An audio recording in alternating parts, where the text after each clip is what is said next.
Everybody betrayed me. I fed up with this world. So Game of Thrones has ended, and it didn't end with the roar from a dragon or the cheers from a crowd. It ended with the sigh from its fan base. Oh man, what a depressingly lackluster ending to a show that's been so good for the past 10 years. Not a very good way to end it. It ended similar to Dexter, season 8 of Dexter, where you had this pop culture of a hit of a show that was based on a quirky idea and executed fairly well throughout the seasons. And then when it gets to that last season, it's as if the writers ran out of ideas or what. But I mean, in Game of Thrones' situation, they have the source material from George R.R. Martin, and even Martin himself said that he had enough material in the books to go to like season 11, 12, 13. So HBO even acknowledged that and offered the show writers, the executive producers also, Benioff and Weiss, they offered them, more money to keep shooting episodes to really make more money. Of course, that's what show business is about, but to finish the story in a proper way. But Benioff and Weiss were like, no, we can do this whole thing in 73 hours, which is what got us to 6 seasons of 10 episodes, and then 1 season of 7, and then this final season of 6. And clearly with with this whole season, really, they proved themselves to be incapable of doing that, for sure. This whole season was rushed, clearly from the beginning, even though there was a lot of meandering shots, people walking around talking about past seasons episodes. They clearly did not plan it well enough to conclude everyone's stories in a believable way. I say believable way because after last week's episode, which I had to work last weekend, and when I saw the episode last Sunday, I filmed a reaction to it, but then I fell asleep during the rendering, and I woke up at like 5 o'clock in the morning to go to work Monday morning, and then I was like, you know what? I was still heated from when I watched the video of myself. I was still heated from what had happened with Dany's character. So I was like, I'm not gonna bother. I'm just gonna see how episode 6 plays out to see if they can sort of pick up the fumble from episode 5, and they clearly did not do that. So the whole season was rushed. Characters who used to mean something suddenly were moved to the side or to the background in favor of the hero of the episode or whatever, because so the thing what I didn't like was episode 5 was of course Dany's turn to being her dad. Of course, everyone knew it was going to happen, but the turn felt unearned. Even though she had said a couple things from seasons past about fire this and fire that or whatever, her actions did not prove to be enough evidence of this turn that she had to be like a super villain, basically. Because she was always known for just freeing people, since she herself used to be a slave at the mercy of those in power. So she would always free people and topple those in power.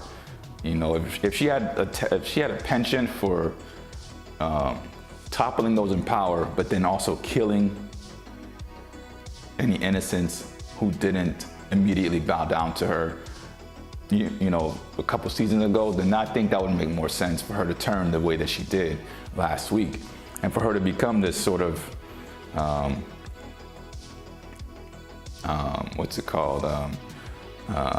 overly confident to the point of hubris, kind of a dictator that she was displaying in this episode. So I didn't like the turn at all. Jon Snow becoming just a side character he became. I didn't like that at all. Arya suddenly becoming sort of the main focus. I didn't like that at all. The series really went down from this massive world with all these houses and all these characters down to like 3 or 4 people. which made the show feel small, even with that battle at Winterfell. Well, that battle at Winterfell, yeah, it still felt small. That battle at Winterfell, and then last episode's massacre of King's Landing. So the show felt really small from the grandiose scale it was on before. And it lost me, it really did. It really lost me. And that's why I didn't bother posting that video I made last week, because I was just like waiting to see how it turned out. And it turned out terrible, really did. So the episode starts with the aftermath of last week's episode. And I thought Arya had already left the city, but clearly she was just like hanging around. And so we go through a bunch of walking, and there's a lot of filler, really, time wasting. And so, we get to Dany, she's giving her great dictator speech. We all did a great job. Now we're gonna move on and conquer more cities and free more people. So I was thinking to myself, is that freeing the people of Dorne and of Karth and of Winterfell? Does that include, massacring the citizenry also? Because that seems to be what the plan was for King's Landing, was to just kill Cersei, but then massacre everyone. And yeah, they're free. I guess death is some kind of a liberation in some way. So I was like, I don't get how that's going down. And then Tyrion finally comes to grips with something he helped set in motion, because he has been by her side for quite a while. And he finally turns in he gives her his resignation letter by throwing away his Medal of the Hand.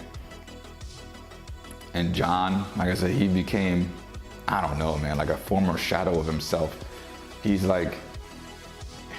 not so much interested in doing the right thing. It's just, he's more loyalty than brains at this point. Where it's like, yeah, you want to do the right thing, but you can't let your logic just be bullied and just beaten down by, I don't know, loyalty or love for her. It didn't make any sense to me at all. Because even when he was with Ygritte, he loved Ygritte, I think that's how I say her name, but he was able to see through that, I've got a bigger purpose I gotta do, so I can't, focus on you, I've gotta take care of this. And that made Ygritte hate him for that, which ended up getting him killed by the Night's Watch. But in any case, he's like unable to make a decision now all of a sudden. He's very indecisive, which I don't know where that came from. Tyrion's kind of pleading with him, which another thing, Tyrion gets locked up by Daenerys for being a treasonous guy, but yet he's able to get visitors. Jon Snow's able to go visit him. I don't know if it's because Jon Snow was Daenerys' kind of plaything at this point. She didn't really trust him either. And so, anyway, Tyrion tells him, you gotta do the right thing. Jon's like, I don't know what the right thing is. Whatever. So eventually Jon Snow, Mr. Loyalty, ends up stabbing Daenerys while she's kissing him. And he's like, well, you didn't trust him, so why are you just getting this close to him? Last time you tried to kiss him, he pulled away from you. So why now do you believe? Whatever, we gotta wrap this up, right? Whatever, just move it along. So he kills her, and then Drogon, the guy has that mental connection with her, flies up from the bottom where he was, sleeping under a pile of ash. And the thing with the ash in this episode, it was falling like a legit snowfall in the Northeast or something. It was like just kept on coming down. And I don't know what the whole thing with their time, that they clearly did not set up very well. How much time has passed since the attack, and now with people walking around, Davos and all of them walking around through the city, because the ash just kept on falling. It just kept on falling. I was like, is it snowing there? Is it, because there's no way that, I get that she burned the whole city and everything, but there's no way that ash could just keep falling down this consistently. How long has it been since the attack? You know what I mean? And so I didn't get it. And because of that, when Jon went up to meet her first, and the Unsullied were already lined up, so it's like, okay, so then they're not just coming back from battle, so they've just been standing there in ranks, looks like for a while now, steady, and then she flies in, So was she still burning stuff and they just been sitting? I don't know, gotta wrap it up. We gotta wrap it up. There's a logic out the window. Okay, out the window. So Jon kills her. Drogon, instead of trying to burn Jon as the obvious culprit, he burned the Iron Throne, which was like, I don't get that. I mean, did Drogon know that Dany wanted to get the throne, and it's because of the throne that Dany ended up getting killed? Like, was Drogon really that smart? Or whatever. Let's wrap it. So the Iron Throne gets melted. Irony? So the Iron Throne gets melted by the dragon of the queen who wanted to sit on it. And okay, so let's keep it moving. And Drogon flies away with her, and then the scene fades to black, and we don't know how much time has passed until Tyrion is brought out by Grey Worm, and now the other rulers of Westeros, House Stark and whoever the hell else. Samuel Tarly's there. And now Tyrion's a prisoner, and they go through a bunch of talking and blah, blah, blah. And then Samuel tries to introduce democracy to them. And of course they laugh it off, which was pretty good. I was like, that's pretty funny. They're gonna laugh, because why would they approve of such a thing? And so he gets shut down, and then they're like, well, you gotta pick a king, and they pick Bran, which to me was like a major cop-out. It's like, why would you pick Bran? The guy's off in space most of the time, doing whatever, you know what I mean? He's just flying around with crows and chilling out with warthogs or whatever he's doing. You're gonna pick him as a king? I mean, whatever though. I guess he was really the safest choice, because Bran doesn't really evoke any emotion from anyone. If they had picked Sansa to be ruler or Jon to be ruler, people are gonna be enraged at either choice, right? So pick Bran. He's literally like bran flakes, very flavorless, inoffensive to just everyone, oh, it's just Bran. Yeah, okay. So the Iron Throne's melted, and a couple of people have already said that he has his own throne since he's in a wheelchair. Okay, I guess that's, I don't know, whatever, move it along. So Tyrion makes a suggestion, and now they call him Bran the Broken, which is kind of a ridiculous reminder. Hey, Bran the Broken, don't forget, kid, you're crippled. I mean, I don't know, man. It was just, what an episode, man. What a way to end the series. So Bran becomes king. Brienne finishes Jaime's page in the Book of Knights or whatever, which is like, why would she do that after the way he treated her, in the previous episode where he ran? I mean, just logic is just gone. Podrick becomes a wheelchair guy to push Bran around. Tyrion remains the king of the Hand of the King. Bronn becomes the Master of War. Who else was there? Samuel becomes the Grand Maester. He wears that ridiculous robe. I don't know why. I would just wear regular clothes, be the Grand Maester, but whatever. Who else was there? Some guy becomes finance. Oh no, Bran becomes the Master of Coin and War. And Davos becomes like the architecture or the structures guy.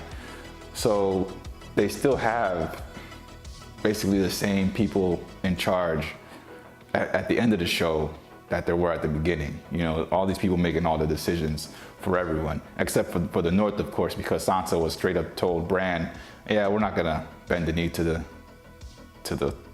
King's Landing. And Bran was just like, okay. And it was just like, what? So that's it. So Sansa becomes queen in the North anyway, like she had wanted since the beginning of the show. All right, so then Jon Snow, for his crimes, which I didn't know how they found out, weeks later after Daenerys getting killed. I didn't know how they found out Jon was the one, because like Grace Randolph from Beyond the Trailer, she pointed out that, yeah, he killed her. There was no one else, there were no witnesses in the room except the dragon. but Drogon took Daenerys and flew off with her, with the knife still stuck in her chest. So did Jon tell on himself? What? But anyway, gotta wrap it up, right? So Jon, he takes the black. He goes back to Castle Black, and I guess he's in. He's the Lord Commander of the Black. Like, what? So he's back to where he started, and the show just seemed to revert the characters to, despite all the growth they'd had, it just seems to revert everyone back to where they were at the beginning.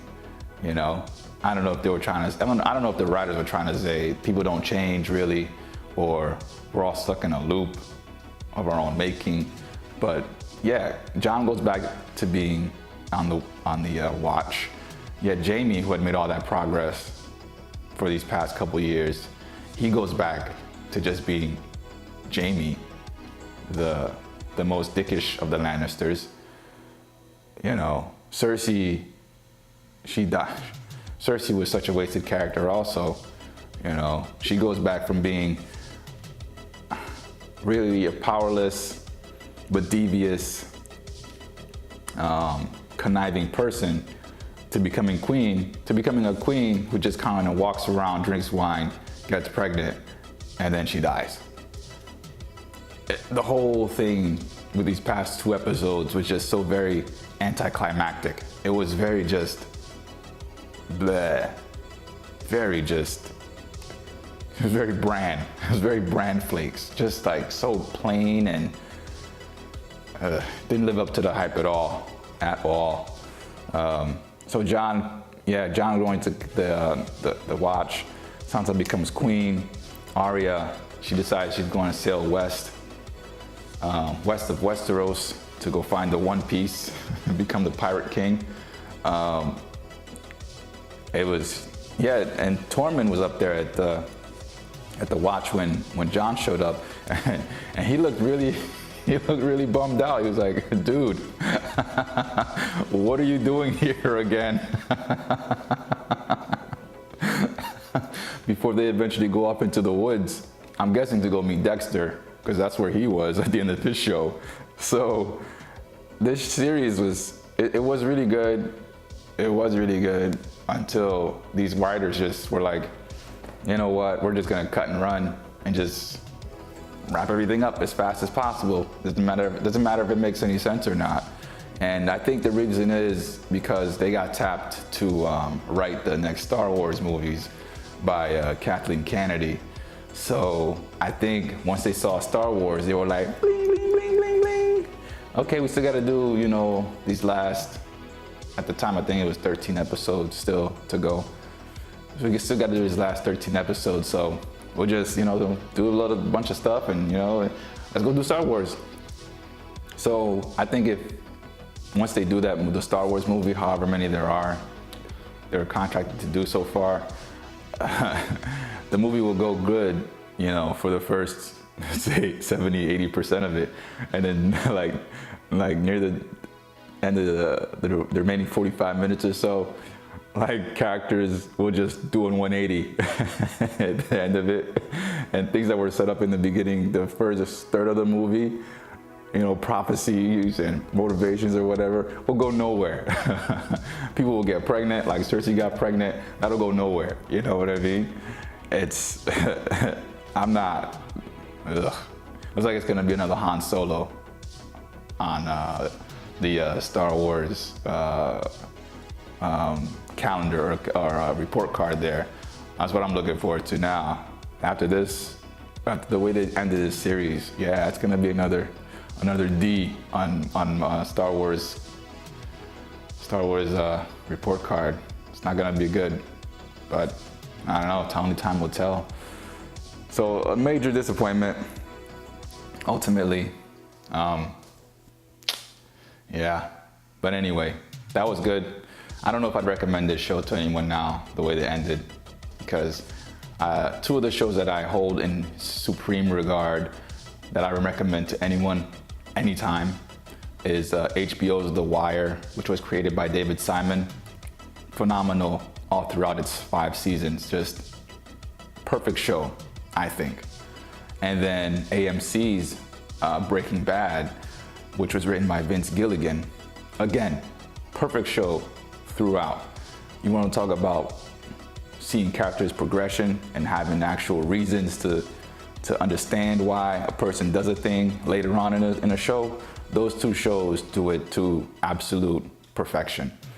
There's none of this, well, you know, this stuff was foreshadowed, but then her actions completely contradict that. But now she's turned this way anyway. None of that. There's none of that. So yeah, Breaking Bad and The Wire were definitely 2 of the best shows I've ever seen. And those are the bar that I thought that Game of Thrones would be able to reach, but it did not. Game of Thrones instead joined Dexter in the Woods. So, oh well, that's that, I guess. We'll see how Homeland ends, because that season, final season of Homeland begins in a couple weeks. So we'll see how that one ends. Hopefully it's pretty good. Fingers crossed, you know. But that's it. Thanks for watching all these videos, and we'll see. Maybe HBO will press ahead with the prequel idea. I don't know, but we'll see what happens. So we'll see you in the next. See you in the next time. Yeah, I'll see you next time. Take care.